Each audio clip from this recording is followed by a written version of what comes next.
Okay, to go. Great. Yeah.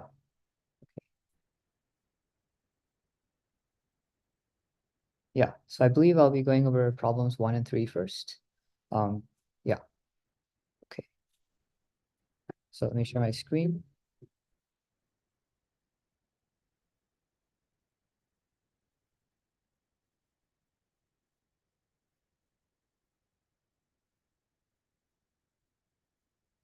Yeah. Let's go over problem 1. Um,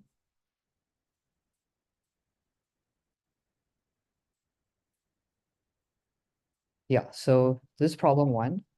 Yeah. So Bessie's looking for a new job, and then there's K farmers that are conducting interviews. Yeah. And we have like K is at most N, which is at most 3 times 10 to the 5. Yeah, and then the time starts at 0. So for the first K farmers, you're gonna have something like uh okay, yeah. So like the first K cows, um, they're gonna be interviewed by the first K farmers. So this is farmer 1, and then farmer 2 interviews this person, this cow, and then farmer K interviews this person or this cow. And once a farmer finishes interviewing someone, then it'll be available for the next cow. So some farmers at some point will be done interviewing, and then the next cow will be able to pick any of the farmers that are ready. And this process kind of happens immediately, right? So there's N cows. So there's K farmers that are initially interviewing the first K cows, and there's N cows, and then there's also the N plus 1 cow. And yeah, and then we need to know when. So there's 2 things we need to know. When will the N plus 1 cow be interviewed? And then the second thing to answer is um uh which cows could interview, right? So N is up to 3 times 10 to the 5. So we ideally hope for something that's O of N or O of N log N. Yeah, so let me move to OneNote. Yeah, so one thing to notice in the beginning. So uh yeah, so yeah, and then also each cow has an interview time of TI. So you have the first K cows. So first K cows. And then the first cow will be interviewed from time 0 to T1. And then the second cow will be interviewed from time 0 to T2. And then the kth cow will be interviewed from time 0 to tk.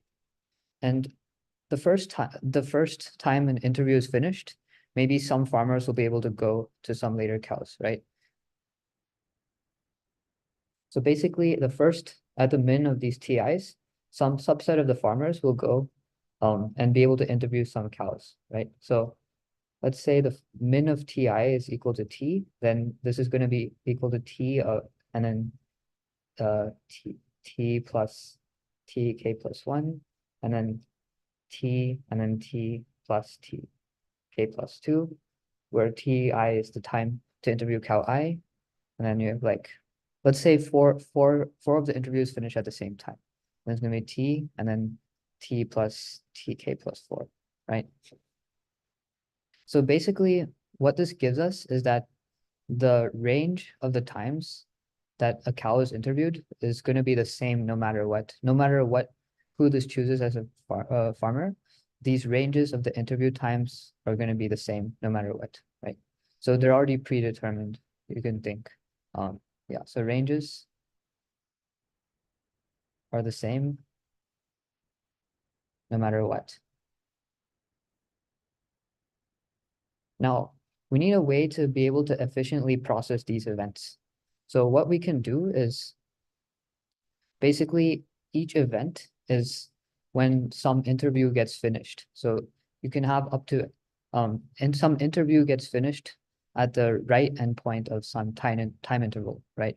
So there can be up to O n events, where an event is where some interview is finished and they're being assigned to future cows, right? So one way we can think of this is if I draw it in a different way. So let's say that we have I cows that have already started interviewing, or some of them might have finished. And at some event, um, let's say these cows are being finished interviewed at time t. So at time t, let's say that some cows in some subset S are finished, right? And then they go, and then the farmers that interviewed these cows go occupy these blocks. So if there's 4 interviewers that finished here at the same time, then they're all going to occupy this block. And one way we can simulate these events is can basically have like a map from int to something like vector int, where the key is like the time, and then the value is the cows that are interviewed. Sorry, the cows that have finished being interviewed.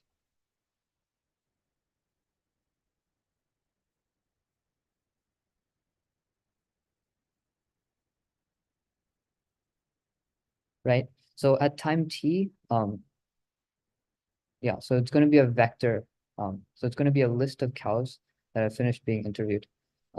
Right. So at time t, let's say these cows have been finished interview, then that gives you these kind of intervals. So t from t to t plus ti plus 1, and then from t to t plus ti plus 2, right? These are just the intervals that these cows are interviewed.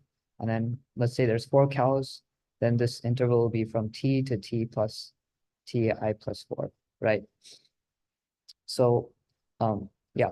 And then once we're processing this, then we can just push this into our map. So we could do something like for I equals j equals I plus 1 to I plus whatever this length is.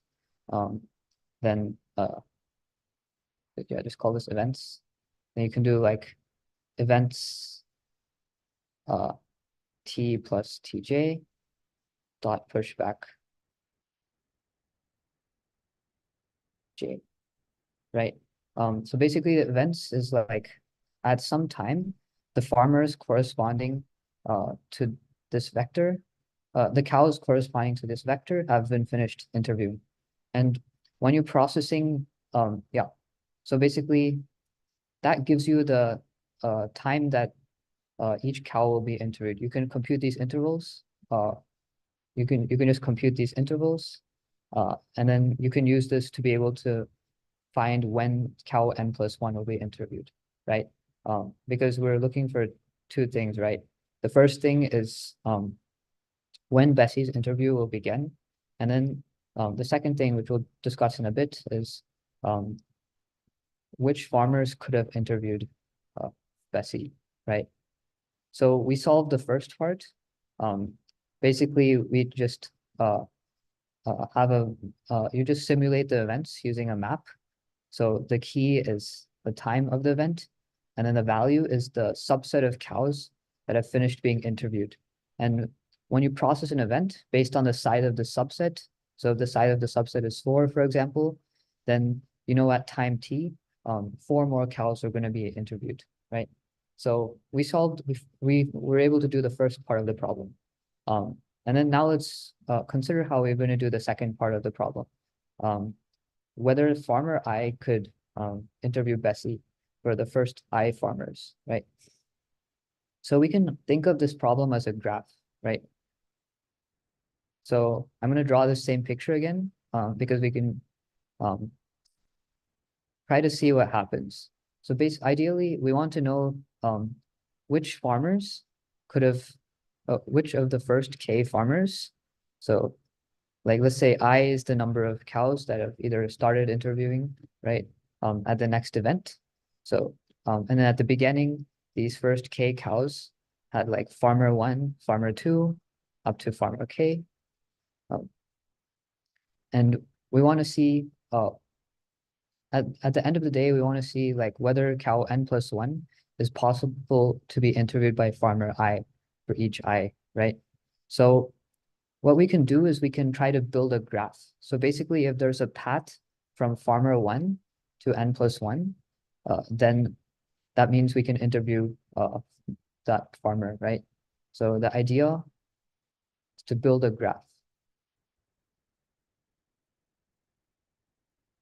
Yeah, so let's see what happens again. So at a particular event, this subset of the farmers have, this subset of the cows have finished their interviews. And then these are the next cows that will be interviewed immediately, right? So uh, basically these can be matched in any permutation, right? So any permutation of these is possible. So the farmer that interviewed here could go here or here or here or here. It doesn't matter. So one way we can handle this is, so these are the 4 cows that were being interviewed, and then these are the 4 new cows. Basically, the farmer that got here should have a path to all these 4. And then the farmer that was here should have a path to all 4 of these. And the farmer that was here should have a path to all 4 of these. And then the farmer that was here should have a path to all 4 of these. So what we can do is we can draw an edge to here from each farmer or from each cow. And then we can draw an edge from to here and then to here and then to here. So basically this gives us that like if farmer FJ had a path to this cow, then it has a path to all these 4 cows. Yeah. Note that note that I didn't make the edges like this. Uh, this doing something like this will give wrong answer because you can't say that farmer FJ has a path to this rightmost one here. So yeah, if you draw the edges like this, there might be a few other ways to draw it. Like you have an external vertex outside, and then you have draw things to that vertex and then back. But just what is here is enough. So basically, a farmer that has a path to here has a path to any of these, right? So basically, we can build a graph, and the total number of edges is going to be O of n. It's because when a cow is finished, the out degree is at most 1. And then for the new cows, the in degree is at most 1. So basically the total number of edges is O of n. And then what we can do when we're finally at cow n plus 1, we want to see which of the first K farmers can reach it. You can just reverse the graph, then do DFS. Yeah, so just reverse graph, then DFS. And then at the end, what this will tell you, if you can visit the jth farmer, like the first K spots, if you can visit J, then that means farmer J can visit you. So if your DFS visits farmer J, then that means farmer J can visit you. So let me summarize this. Yeah. So we can simulate, yeah. So we can just simulate this as events. And basically the start time and end time for each thing is predetermined. Yeah, and then at each time t, there's some subset of farmers that will finish, and then they can be mapped to, they can be mapped to the next cows in any order.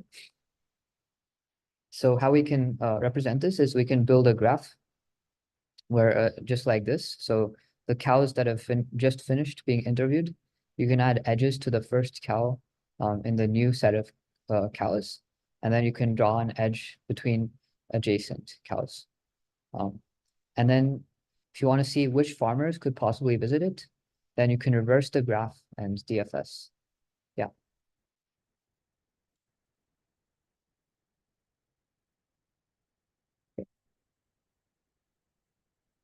Yeah, so that's the solution for problem 1.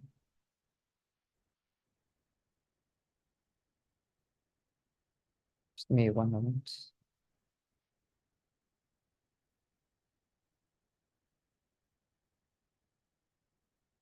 Okay.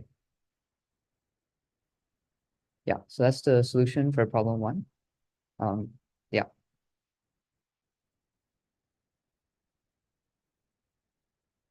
it gave half test cases. And maybe there's a bug. I think, yeah, yeah, I think when I tried this problem, I had some bug too, and then I fixed it later. But I think my issue was I had edges like this, and this gave me wrong answer because a farmer that can go here can't go here. Yeah. But yeah, I think there are like some subtle details in implementation you might have to do it.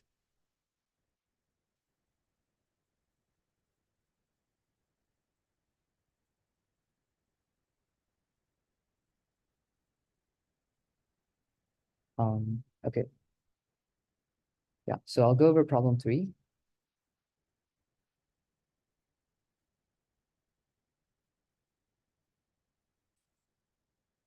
Yeah.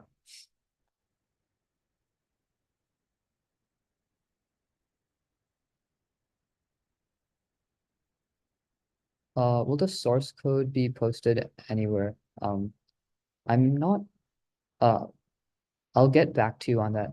Yeah.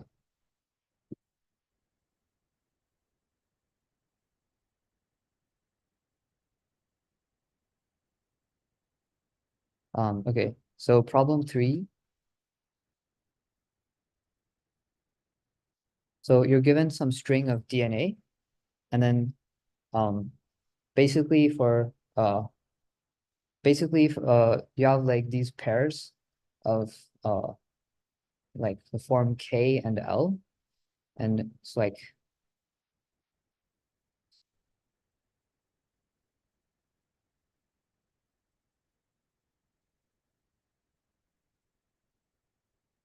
um okay.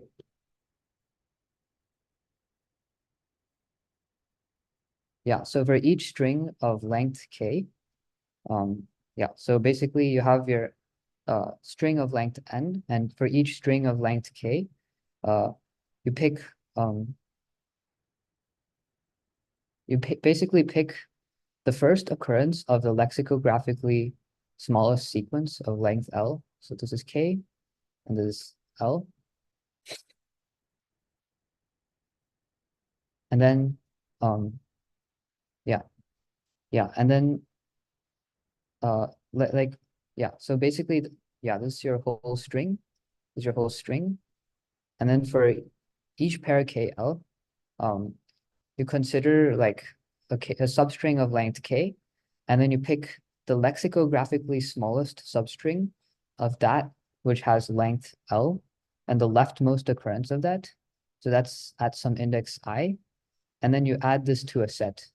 Um, and then yeah, so for yeah, so basically size of P. So P is basically a set and is constructed by taking all windows of length K and then the lexicographically smallest substring of that of length L and taking the leftmost position. So if there's an index I such that is true, then you add I to your set P. So basically, yeah, so you can consider this like you're iterating over all the windows of length K, and then you're taking the lexicographically smallest thing of length L. So there's the first iteration, and then there's the second iteration, uh, and then you're taking the lexicographically smallest thing of length L, and then you're adding this index to your set, and then you're adding this index to your set. Yeah, and then the third time, I guess you'll shift the K to the right, and then the lexicographically smallest thing of length L will add this index to your set.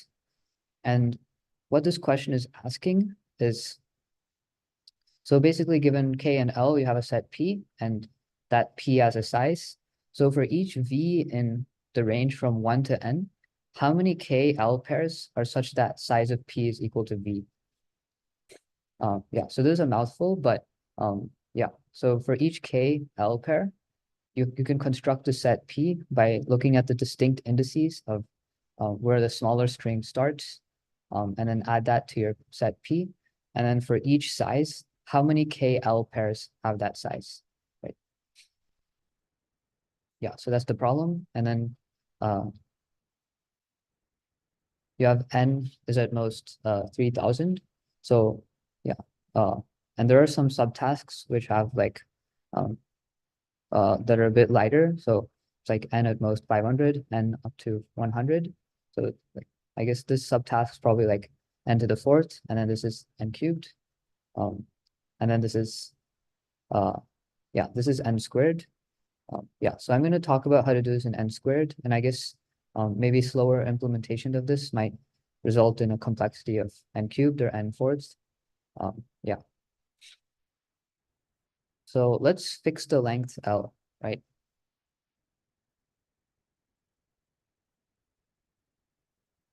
Fix the length L, right? Um, and then yeah, and then suppose we fix the length L. So yeah, so I guess like this solution will be um it'll end up being iterating over L and then solving something that takes O of n time, right? So fix L, and then right now we're just going to assume we know how to do some certain things like comparing two strings of length, substrings of length k, but I'll go more into detail after we explain this idea. So goal is to count, so for each v 1 to n, count number of KL with this fixed L with size of P is equal to V, right? Um, yeah.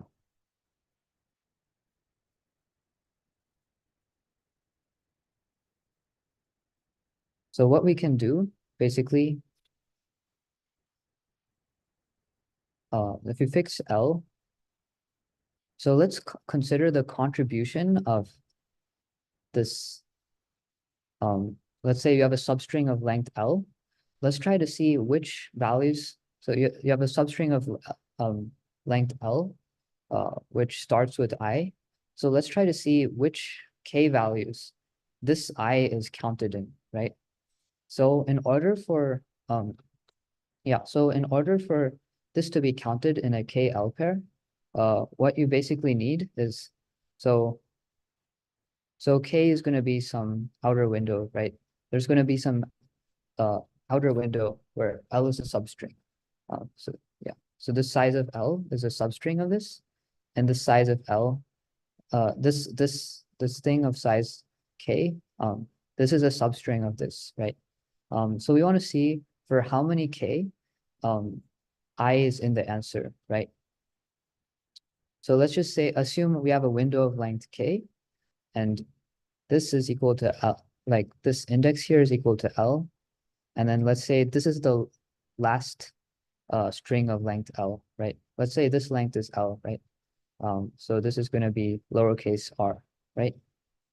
So we should try to see like in what case, if we have this window of length K, or for what windows will I be counted, right? So basically so what we have is that just consider all the substrings of length L that are possible. So basically what we have is that this needs to be the first substring of length L that is the smallest value, right? So basically all the substrings that start from here are going to be greater than Ti. So yeah, so we can just define some notation. So we can define Ti to be the substring of length L that starts with I. So it's like Si up to I plus L minus 1. So we need that all these substrings that start here have to be strictly greater than Ti, because this is the first substring that's equal to the lexicographically smallest. And then all of these substrings from I plus 1 to R have to be less than or equal to Ti, right? And then let's just assume something, which I'll explain how to do later. assume we know how to compute like strings of length L and O of one time. Yeah, if you don't have this assumption, then I guess you can still pass like the simpler subtasks. Assume we know how to compare two substrings of lengths L in O of one time, right? So basically, you can think of each substring as like an element, right? And then basically the restrictions for your window, you can have any window LR, restrictions for the window. So the window of length K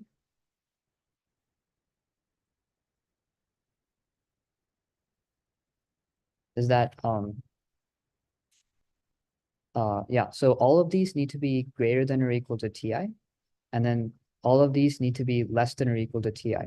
So basically, like if you consider a maximal window, then the L will be like first element greater than equal yeah wait sorry is okay, yeah, so it's basically you're looking at the nearest element that's less than or equal to Ti plus one. So nearest element less than or equal to Ti plus one, right? Because this thing it's just for a maximum size window, right? Since this one is going to be less than or equal to Ti, so it's basically one to the right of the nearest element less than or equal to Ti plus one. And then restriction for R is going to be oh, sorry, this has to be greater than equal to, yeah, that'll make more sense. Yeah, basically since this has to be the smallest one. Yeah. And then the restriction for R is going to be the nearest element to the right that's strictly less than Ti.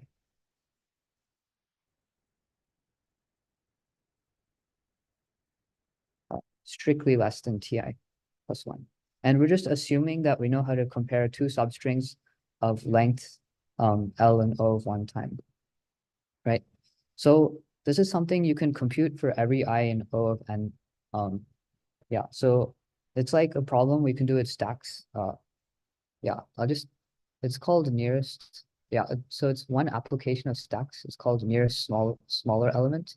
I'll paste that in the chat here. So it's something you can do with stacks. Basically the idea is like if you have an array and for every I, let's just consider this problem. Nearest element less than or equal to Ti. Basically,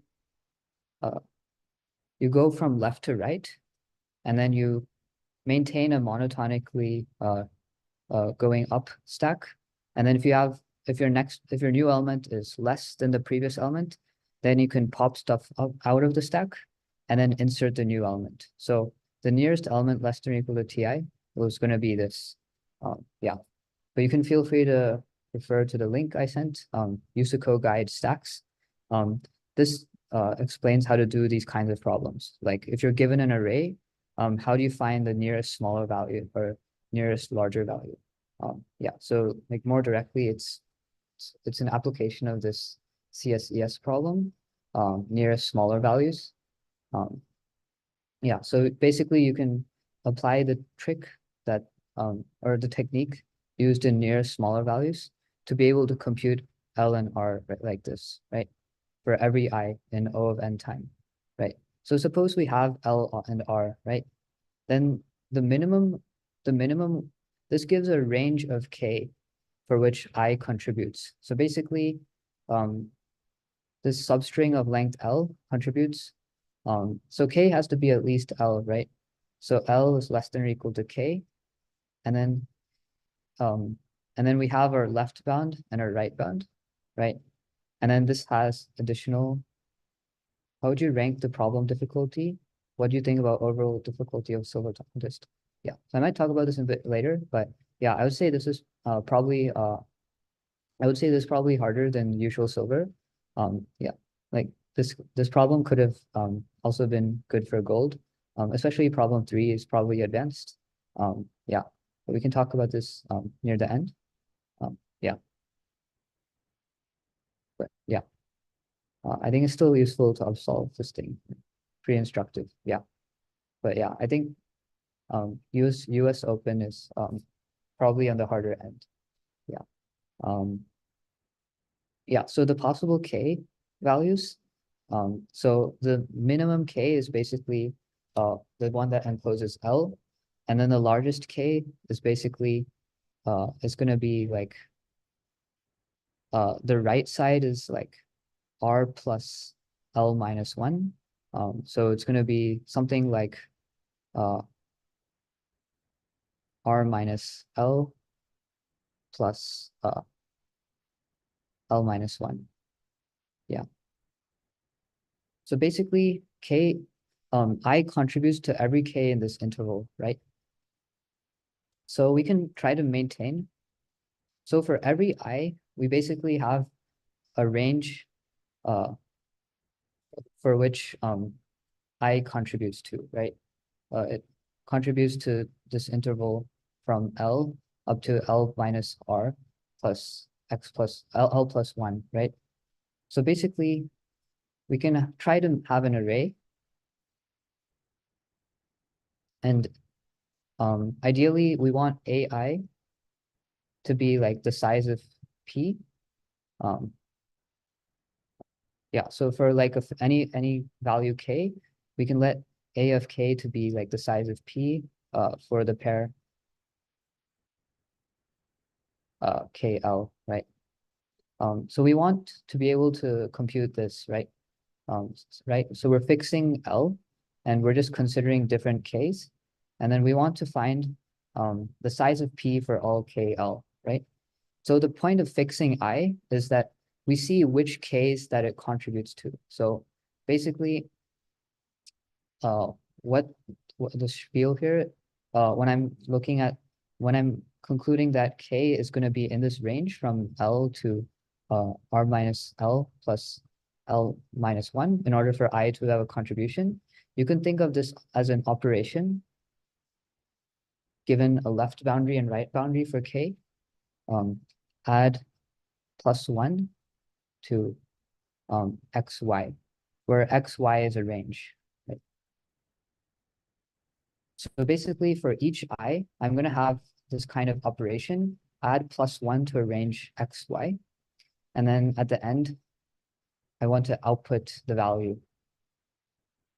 Yeah, I can write this a bit more clearly.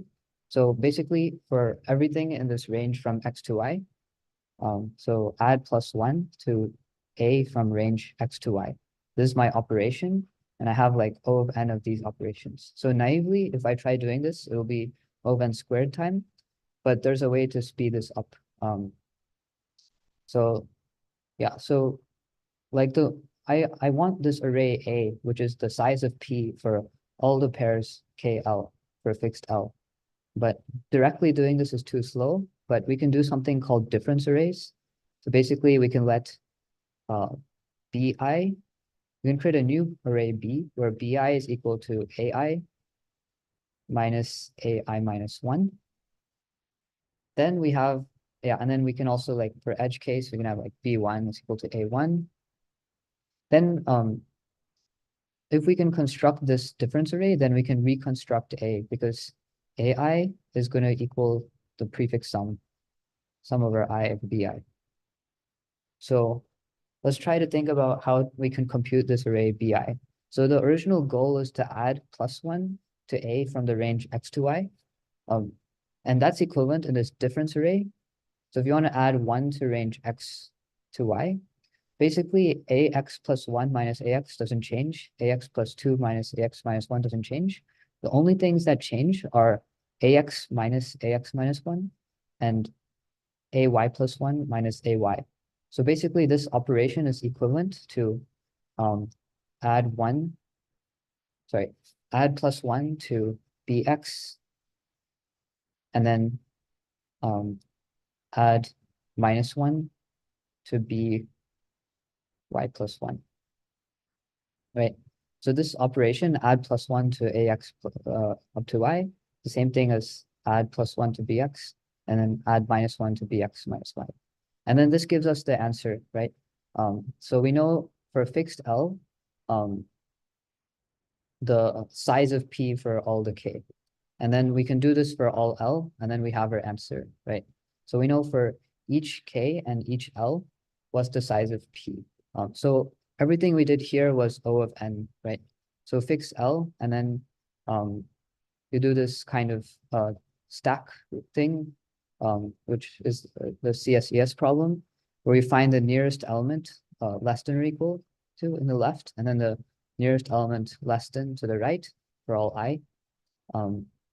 And that gives you for a range of K for which I contributes to. And then you're doing these operations where you're adding +1 to a range. And then you can make a difference array out of it. And then the answer is the sum of the difference, or prefix sum of the difference array, right? So this gives you the size of P for the pair KL. And our assumption was we know how to compare two strings of length L and O one time. So I'll go over how to do this. So this is an idea that comes up in more advanced problems, but we can let dpij be like the longest common prefix of the suffix starting from I.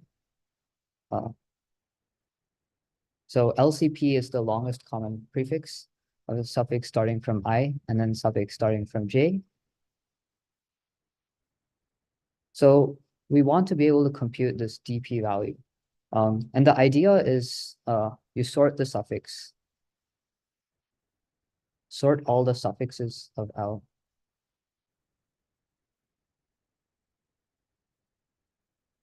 So so you have the suffixes in sorted order.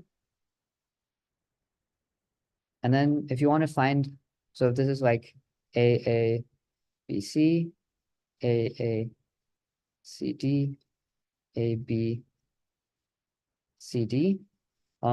Basically, the longest common prefix of this is 2, and then the longest common prefix of this is 1, right? Because A is the longest common prefix for these two, and then AA is the longest common prefix for these two. And then if you want to find the longest common prefix of this, it's going to be min of the longest common prefix of this and longest common prefix of this. So it's going to be 1 because it's the min of 1 and 2. So you have O of N suffixes, and then it takes N squared time to find the longest common prefix for the adjacent ones, right? And then we can do an O of N squared loop where you compute longest common prefix between all the pairs. So this allows you to get dpij. So so the time complexity of this is going to be N squared. So let's assume that we already computed dpij. Yeah, so there's some details to be able to compute the longest common prefix, but let's assume you already computed this and you have access to this for free. Now, how do you tell if two substrings of length L, if it's less than, or if it's greater than, or if it's equal to, right? So let's consider like Si up to I plus L minus 1, and then Sj up to J plus L minus 1. So there's 3 cases. So case 1, longest common prefix is greater than or equal to L. So basically that gives us that this string is equal to this string. So both are equal. And then case 2, LCP is less than L. So basically this is the LCP, and these are the 2 substrings of length L, right? So these 2 things are equal. And then to check if this is smaller than this, you have to check if this is less than this or greater than this. So compare, so let's just call this A and call this B. Then just compare A, LCP. So you're just comparing 2 characters, LCP with B, LCP. And since this is the longest common prefix, these 2 things are guaranteed to be different, right? And if A of this is A and this is B, if this character is less than this, then A is less than B. If this character is greater than this, then A is greater than B. Yeah, so that's the idea of how to be able to compare two substrings in O of one. Yeah, because we could pre-compute the LCPs, we pre-compute the longest common prefixes, and then this allows us to tell in O of one if one string is smaller than the other. Yeah, and since we have a way to tell in O of one if one string is smaller than the other, then yeah, then this whole thing works in O of n. Yeah. So that's problem 3.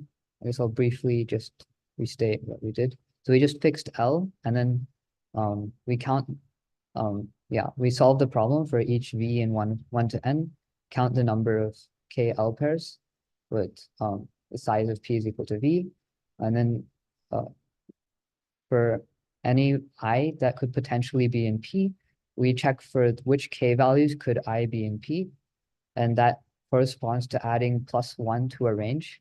And it's naively, this is kind of too slow. So we take the difference array, BI is equal to AI minus 1. And then, yeah, you can do this in a constant amount of time. And then you can reconstruct, the answer. And yeah, but just by taking prefix sums.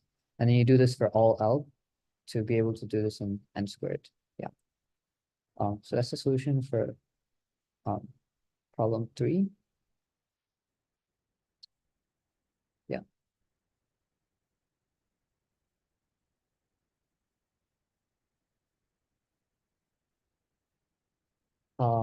Yeah, just checking, is the plan still for Andrew Xu to present problem 2? Just want to check. Otherwise, I don't think so. I think he said he'd be okay, out for, yeah, so I can present it. Yeah. okay, Uh, awesome. okay. Yeah. So problem 2.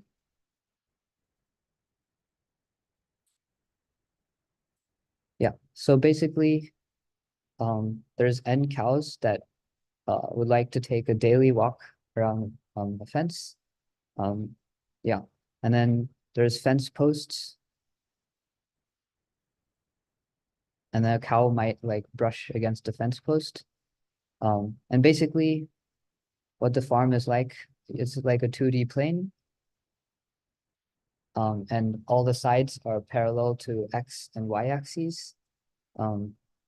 Yeah. Uh, and then you have the guarantee that at each fence post, there's exactly one horizontal one. And then basically they're perpendicular, right? So there's exactly one horizontal and one vertical at each fence post. Yeah. And then a cow needs to get from some start point to some end point. Yeah, so cow needs to get from some start point to some end point, and it's always going to take the shorter path to the end point, right? And then yeah, and then it's asking for each fence post. Yeah, so it's asking for each fence post, how many cows are going to touch the fence post, right? And then there's like, yeah, coordinates are up to 10 to the 9, and then there's P posts where P is up to 2 times 10 to the 5, and you're given a 3-second time limit. Yeah. So let's talk about how to do this problem. So first, the first thing is that the input points are not given in order. So you need to, yeah, so you need to figure out how to do it in order.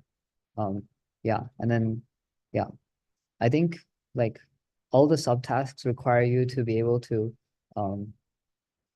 put them in order. So this might have been, yeah, this might have been a challenge for many people, just doing it in order, because like all of the subtasks require you to figure out that step. I haven't really tested, maybe or maybe not. Maybe you could like yeah, maybe you can choose some certain cases.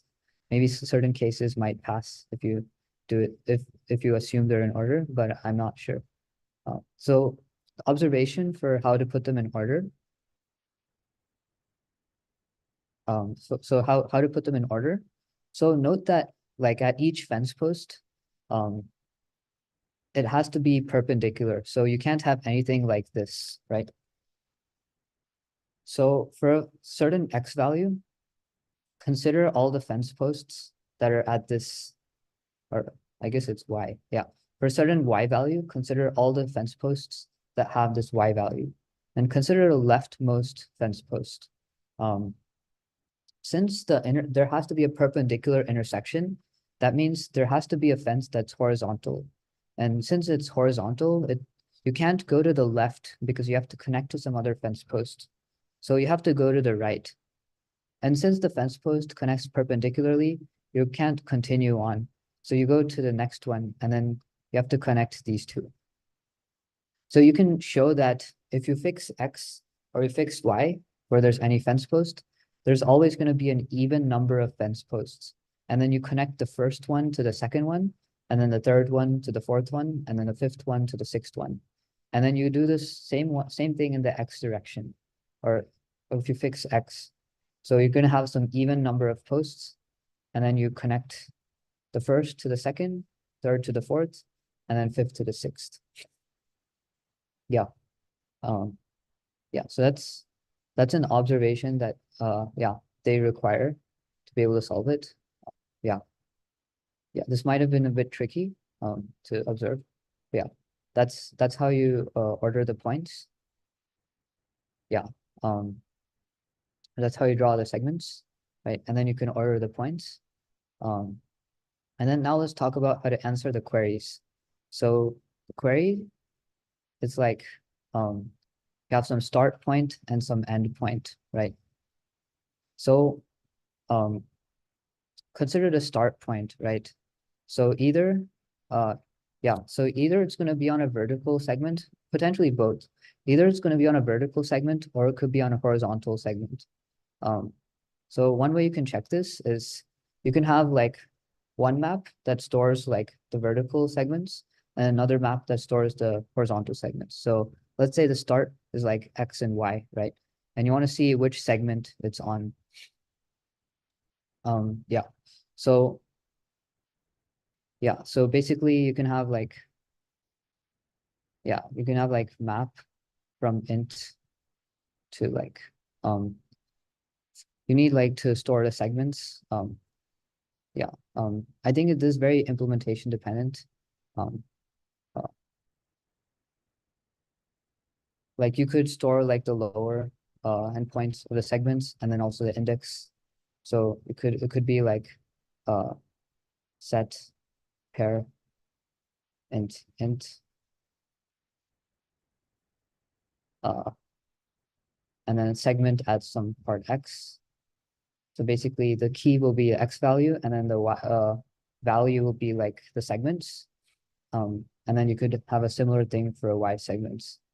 And to check if it's on a vertical segment, you can just index add this X value and then do a binary search.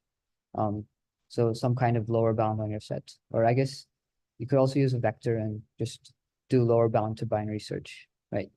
So with these kinds of storing these kinds of segments, you can find for the start point and the end point which segments they belong to, right? And then you can, yeah, and then it's like, yeah, it's a lot of implementation details, but you have to find like the nearest segment that's counterclockwise to the start, and then the nearest segment that's clockwise to the start, and then counterclockwise to the end. It could differ depending on implementation, and then figuring out which way is shorter, you have to do prefix sums. So like this compute distance using like prefix sums, like the distance from one station to another station. That's going to be like a sum of a subarray or a sum of a few subarrays. So you can do this using prefix sums. It's a lot of implementation detail, but yeah.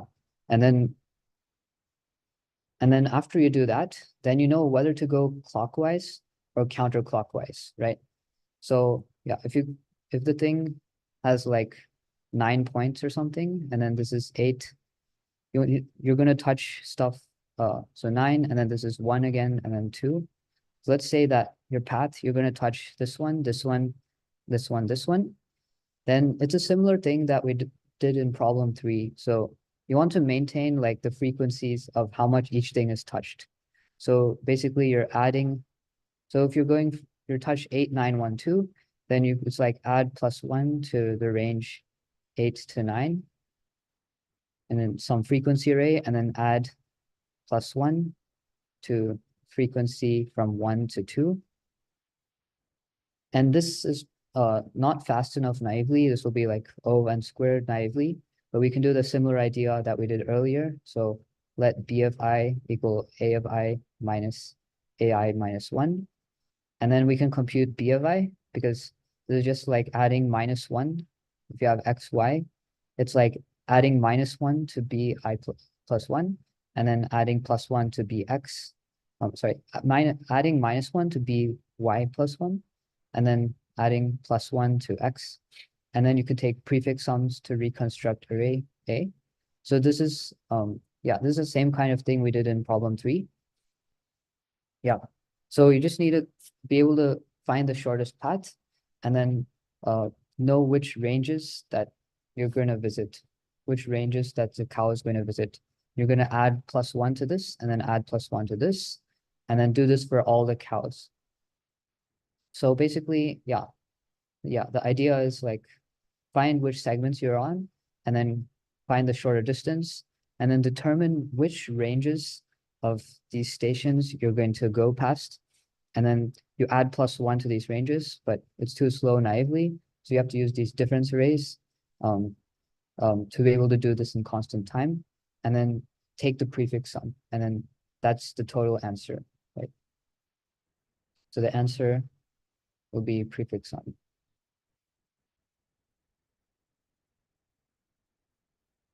So once you take the prefix sum of this, then you have the answer, how many times each station is visited. Yeah. So that's, yeah, that's this, yeah. Yeah, so that's the solution for problem 2. Yeah, I'll take any questions. Yeah. Yeah, about like how I rank the problem difficulty. I guess this year, like usually there, like each contest would have like one problem that's like kind of difficult, and like passing USACO Silver has come down to like being able to recognize the standard problems and then getting subtasks from the harder one. I guess how I personally felt about this contest is problem 1 might have been like more standard. I guess you still have to be a bit careful the way you implement, and make sure you're not make sure you like don't yeah, make sure like there are like some subtle bugs that might happen. And then question 3, I guess there's a lot of parts to question 3, and I'd say it's like probably a bit hard for silver. Probably more representative, something that could be fair game for gold. Yeah. And then question 2, it's implementation heavy, but I think uh it might be fair game for like a harder silver problem. And then yeah, I guess one thing about problem 2 is I don't know how people felt about this, but um it could maybe be a bit difficult to like once you know it, it's like not that bad, but it could maybe be a bit difficult to come up with the observation for how do you order the points. Yeah. So I'd say this is probably harder than most silver contests, except for problem 1, which uh seemed to be like similar difficulty. Um, and after you get past the barrier where how do you order the points, I think problem 2 is probably also like doable. Yeah, I'll take any other questions. Yeah, but yeah, this is probably a pretty good contest to upsolve. Yeah, you can learn a lot from upsolving, and yeah, just mistakes you made in the contest. You can learn how to not make them again. Yeah. How long was your code for this problem? So I didn't code problem two, but I coded one and three. Yeah, but I imagine it would be like there are like a lot of details you'll have to handle. Do you think silver has gold level topics on it? Um, I'd say uh maybe I think for problem one and two, I think the topics in those problems are probably similar to yeah, for problem one and two, it's probably similar to topic wise to a normal silver problem. I'd say in problem three, maybe the ideas that are used there are similar to ideas that are used in more advanced problems, such as longest common prefix.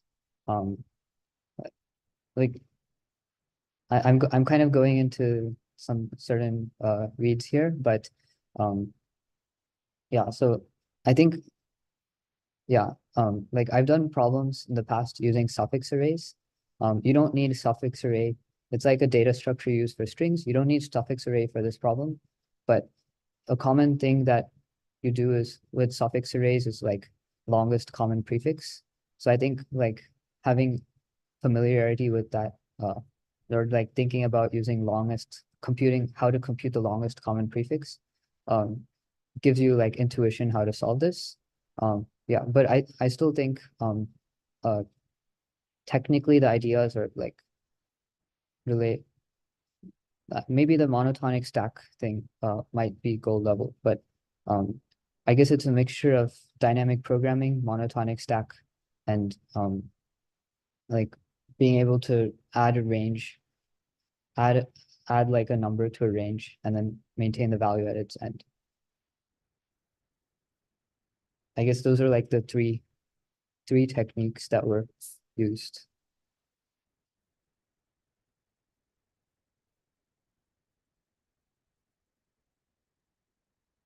Yeah, I'll take more questions.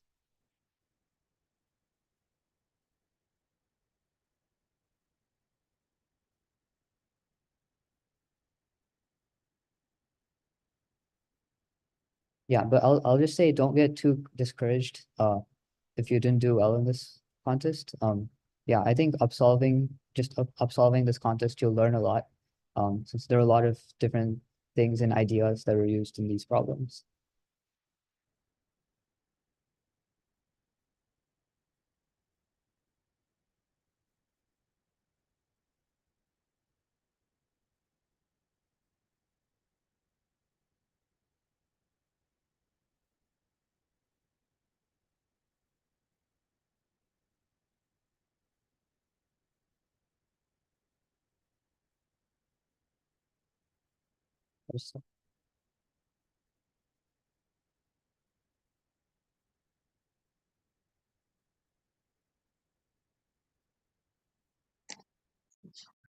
Okay. I don't think we have any more questions. So yeah, so that's gonna be the end of our USACO US Open workshop. Thank you so much to Irvin and the rest of the presenters for speaking today. And yeah, it's like 8 p.m. So have a great evening, everybody. Thank you.